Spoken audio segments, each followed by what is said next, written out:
各位观众朋友们好，这里是大时局，我是燕青。前不久，习近平去西藏的画面震惊外界，联种步伐不稳，身边一个军委副主席都没有，传言满天飞，他是不是健康出了大问题？权力是不是不稳了？就在外界质疑声最响的时候，画风突然反转。最新画面里，习近平高调接见外宾，官方媒体还强调他精神状态良好。同一天，中共军委副主席张又侠也罕见出面，在所谓的抗战胜利80周年研讨会上高喊效忠。新华社甚至特意标注，这场会议是经习近平批准才召开的，看上去这就是一场对传言的辟谣。可更戏剧性的爆点还在后面，胡春华突然带队去西藏，做起本来不属于他的任务。而海外更传出惊人的消息，这次四中全会的筹备组组长居然是早已退休多年的前中共总理温家宝。这意味着团派和元老势力正在悄悄复出，准备在四中全会上和习近平对线。一边是快不行了的健康疑云，一边是火力全开的强人秀，一边是军头奉旨效忠，一边是团派元老复活。这场戏到底谁才是真正的主角？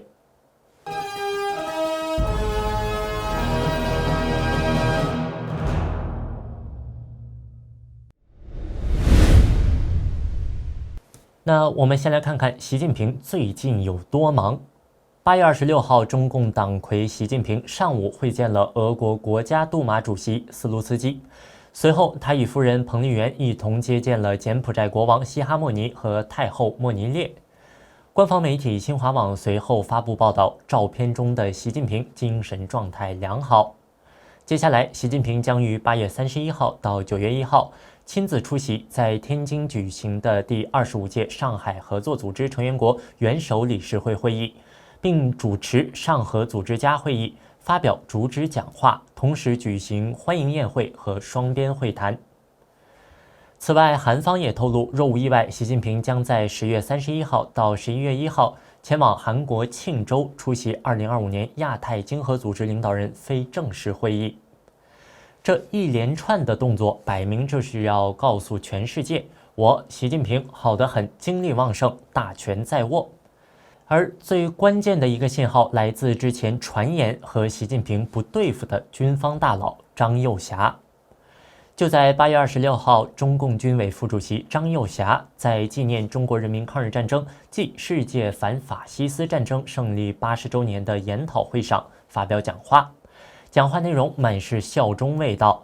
他强调要深入学习贯彻习主席重要指示，要真学真懂真信真用习近平新时代中国特色社会主义思想。更耐人寻味的是，官方报道还特别注明，这场研讨会是经习近平主席批准才召开的。这话一出来，很多评论就说这下实锤了，什么张又侠跟习近平争权，什么习近平权力不稳，都是谣言，这事儿可以翻篇了。但是事情真的这么简单吗？有分析指出，在中共的政治语境里，你不能只听他怎么说，更要看他怎么做。虽然张又侠嘴上捧习，但有些肢体语言和实际行动却透露出完全不同的信号。例如，今年两会闭幕的时候，习近平离场，按照惯例，所有官员都要站起来目送他。结果呢，镜头拍到全场只有张又侠一个人背对着习近平在整理自己的东西，好像根本没有看见他一样。这在官场上可以说是极大的不尊重。另外，按照中共的规定，习近平去地方视察军队，军委副主席是要陪同的。但是习近平去了云南，还有最近的西藏，张又侠全都没去。习近平去山西参观百团大战纪念馆时，张又侠宁愿留在北京参加蔡奇主持的一个纪念活动，也不陪老板出差。一个是公开场合的效忠表态，一个是私底下的行动藐视，哪个更能反映真实想法呢？我们大时局频道会及时追踪各种重大新闻。如果您想翻墙观看我们的节目，我推荐一款非常好用的 VPN， 神盾 VPN。我和我们团队的人觉得这是目前真正值得信赖的安全 VPN。为什么这么说呢？很多人可能都在用 VPN， 但是传统 VPN 存在一个问题，它只用一台服务器，资料经过加密传到 VPN 的服务器，然后由同一台服务器发送出去。那么也就是说，它不但知道您的来源 IP， 也知道您连去哪里。那这就意味着，只要那台服务器有风险，您的整条路径就会被看得一清二楚。而神盾 VPN 采用的是独家技术双节点 P2P 加密结构，资料会经过2台服务器传送，第一台只知道您的来源 IP， 第二台只知道您要去的目的地。2台之间端对端加密，任何单一节点都无法还原整条通讯路径，连神盾自己都没办法追踪您在网络上的行踪。那除了安全，神盾 VPN 的速度和稳定性表现也很出色。神盾 VPN 可以在全球服务器自动切换，随时连接最近最快的节点，而且一个账号可以用在手机、电脑、平板上，可以全家分享。现在购买2年方案享65折优惠，输入我们节目的专属优惠码大10局再打9折，30天内不满意全额退款，无风险适用。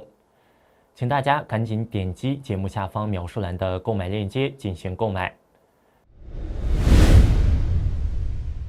那如果说张又侠的态度是个谜，那习近平自己提拔的习家军内部最近也出现了非常诡异的信号。前中国资深媒体人姜维平就观察到，最近团派的势头好像起来了，反倒是习近平的亲信一个接一个的传出不利的消息，这也让他判断习近平的地位可能真的不稳。我们来看几个关键人物。第一个，李前杰的消失和再现。李前杰，中共政治局委员、中央统战部部长，是习近平清华帮的铁杆亲信。最近他也跟着去了西藏，但诡异的事情发生了。8月23号，人民日报头版报道中央代表团去西藏的消息，副团长名单里还有李前杰。结果第二天24号报道代表团返回北京的消息时，5个副团长变成了4个，唯独李前杰的名字消失了。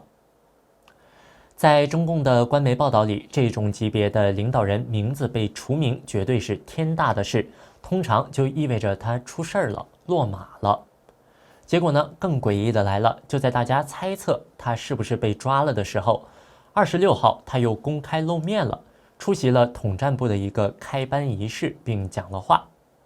那这是不是说明他安全了呢？还真不一定。有经验的观察家都知道，这在中共反腐史上是常用伎俩。当年的周永康、薄熙来在正式宣布落马前，都曾经在负面传闻出来后再次露面辟谣，但那只是稳住局面的权宜之计，不久之后还是被拿下了。李前杰的危险信号其实早就出现了。那信号之一是异常调职，他本来是接替陈希担任权力极大的中组部部长，这是管帽子的核心部门。结果呢，没干多久，就在今年4月份突然和史泰峰对调，改任相对边缘的中共统战部部长，这在当时就被普遍解读为失势。信号2呢是旧部被查，就在他去西藏的同时，中纪委书记李希亲自跑到了李前杰的老地盘山东去调研了3天。李希强调要打好反腐败斗争攻坚战、持久战。他前脚刚走，山东省委启动了新一轮的巡视，12个巡视组将巡视山东省31个县市区。此前，中央巡视组在北戴河会议前夕进驻山东，1个多月已经有至少20名官员被查，其中呢，好几个都和李前杰主政山东时期的旧部和政绩工程有关。比如主动投案的济南中央商务区管委会副主任刘伟波，这个商务区就是李前杰当年力推的项目。还有一个主动投案的省政府参事席燕，他之前是山东省卫健委主任，正是李前杰的直接下属。那第3个信号是老家的震荡，在李连杰4月份被调职前后，他的老家湖南官场也是地震不断，好几个湖南籍的高官接连落马，比如山西省长金湘军和中共财政部的吴奇修。海外甚至有爆料说，这些案子都或多或少牵扯到李连杰的家人。大家把这些线索串起来想一想，一场调职，中纪委书记亲赴就地督战，旧部和政绩工程被清洗，党媒报道被紧急除名，这一连串的组合拳打下来，就算他今天还能露面，恐怕也是凶多吉少了。除了李连杰，习近平的其他几个亲信也状况不妙。中共军委副主席何卫东已经异常隐身超过5个月了，而另一位政治局委员马兴瑞被免调新疆书记之后，至今去向不明。这3个人可都是习近平一手提拔的重臣，他们接连出事，说明中共高层内斗激烈，政治诡异，也为中共4中全会可能的政治风暴埋下伏笔。那与此同时，团派似乎正在悄悄复活。中共政协副主席胡春华，这位曾经被胡锦涛指定为隔代接班人，但在中共20大上被踢出政治局的废太子，最近却高调带团去西藏考察雅鲁藏布江的水电工程。姜维平指出，这根本不是他政协副主席该干的活，很可能意味着他将被重新启用，甚至可能在下一个5年计划里主导经济工作。姜维平甚至爆料说，胡温派系的力量依然强大，即将召开的4中全会筹备组的组长竟然是温家宝。好了，说了这么多内部的权力斗争，我们得出的结论是，不管习近平怎么表现的精力充沛，他面临的内部压力是真实存在的，甚至是巨大的。那一个独裁者在内部压力大的时候，通常会怎么做？没错，就是对外展示强硬，转移国内矛盾。所以我们看到，不管内部传闻如何，习近平在国际舞台上仍然要扮演那个指点江山的全球领袖。他接下来的2场大戏，天津的上合峰会和韩国的 APEC 峰会，就是他最好的舞台。先说上合组织峰会，中共外交部已经高调宣布，这次天津峰会将是上合组织成立以来规模最大的一次。习近平要和20多个国家的领导人，还有10个国际组织的负责人见面，还要签署天津宣言，批准上合组织未来10年发展战略等等。这场面的潜台词是什么？中国全球南方项目的主编奥兰德就说了，习近平就是想借这个机会展示一个后美国主导时代的国际秩序雏形。他要告诉华盛顿，你们搞的那些对抗中共、俄罗斯、伊朗的联盟根本没用。你看，我的朋友圈更大，弟兄们都来给我捧场了。这次来的客人也很有看点，普京肯定要来，还有印度的总理莫迪，这将是他7年多来第1次访问中国。要知道，中印边境冲突后，关系一直很紧张。而最近，川普因为印度买俄罗斯石油，要对印度加征惩罚性关税，美印的战略伙伴关系出现了裂痕，这就给了中俄拉拢印度的机会。所以呢，中共非常希望把上合组织打造成一个全球南方国家团结起来对抗美国的平台。不过这个平台也没那么稳固，成员国之间自己也是矛盾重重。比如印度和巴基斯坦，那是几十年的对头，经常在组织内部互相否决提案。所以这个反美联盟的成色到底有多足，还要打个问号。再说更重头的 APEC 峰会，如果说上合峰会是习近平的主场，那 APEC 峰会就很可能是他和川普的客场对决。韩国已经放话，不出意外，习近平会去。而川普在和韩国总统李在明会面时，也表示自己希望能参加。他甚至半开玩笑地说，可以在会议间隙帮韩国总统安排和金正恩或者习近平会面。如果2人真的都去了，那场面一定会非常精彩。而这背后是中美之间正在不断升级的科技和贸易较量。就在8月25号，川普再次发出警告，要求中国必须向美国供应稀土磁铁，否则就可能对中国商品征收200%的关税。他还威胁说，美国手里有飞机零件和波音飞机这样更大的筹码，真要打起关税战，中美贸易可能会完全终止。面对这种极限施压，北京这边的反应就很有意思了。中共外交部发言人既不服软也不硬顶，就是打太极，说建议你向主管部门询问。与此同时，又派出了商务部的谈判代表李成钢去华盛顿继续谈判。一边是中共驻美大使谢锋痛斥美国搞保护主义，关税猛于虎；另一边，谈判代表又要去谈判，希望能买点大豆和波音飞机，换取美国放宽科技出口管制。这种又打又谈、边打边谈的局面，将是未来中美关系的常态。在这个大背景下，周边国家的站队就显得尤为重要。韩国总统李在明最近在华盛顿智库的演讲就说得很直白，他说，韩国过去确实想搞安全靠美国、经济靠中国的平衡策略，但现在国际供应链重组，韩国已经只能在美国的基本政策框架内行动和判断了。这基本上就是宣告韩国要彻底倒向美国阵营了。那说到这里，我们必须提一下川普这个不按常理出牌的对手。他前脚还在威胁要加200%的关税，后脚就在26号突然公开喊话，说欢迎60万中国学生来美国。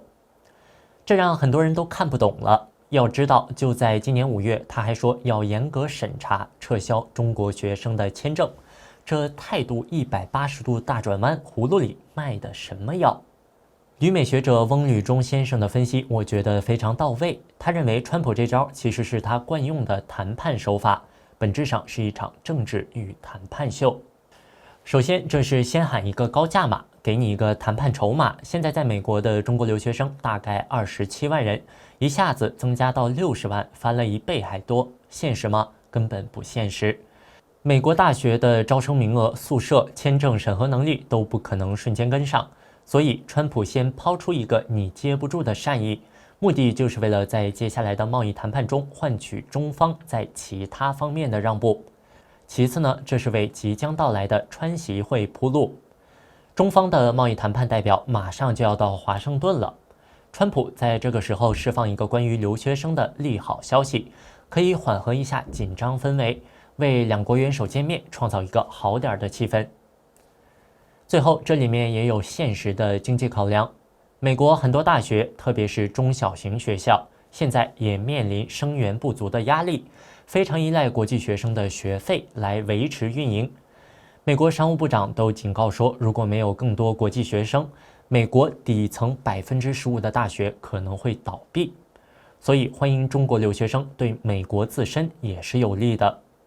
所以你看，川普的每一个动作背后都有多层次的算计，他看似疯狂，实则精明。好了，说了这么多，我们来总结一下，现在的局势非常清晰。在国内，习近平正处于一个非常微妙的境地。一方面，他通过频繁的活动和亲信的表忠，试图向外界证明自己权力稳固。但另一方面，从张又侠的不屑到李连杰等亲信的连环出事，都显示出他对局面的掌控力可能正在减弱，党内反对他的力量正在集结。